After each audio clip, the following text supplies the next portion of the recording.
Hi, this is a tutorial on how to record Google Meet session on MacBook computer.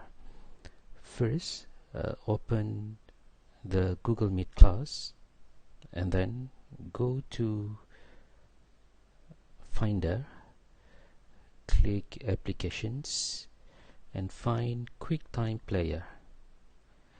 Double click QuickTime Player, click Done, and then go on the top bar here, click File, click New Screen Recording,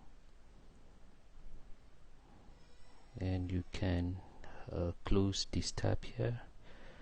Make sure the microphone is you click on internal microphone, and once done, click the recording button here. Once you have clicked the recording button, you can select the screen for the recording like this, and you can click Start Recording. So once you have clicked Start Recording, you will be able to see the stop button on top here.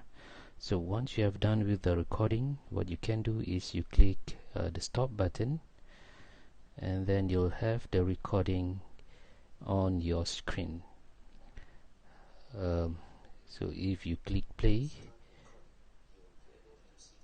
so you'll be able to see the recording that of the Google Meet session that you have recorded. So to save, just click the close button here and rename the video as your class session name and save in your computer, and then later on you can upload onto YouTube and share the YouTube link to your students. Thank you.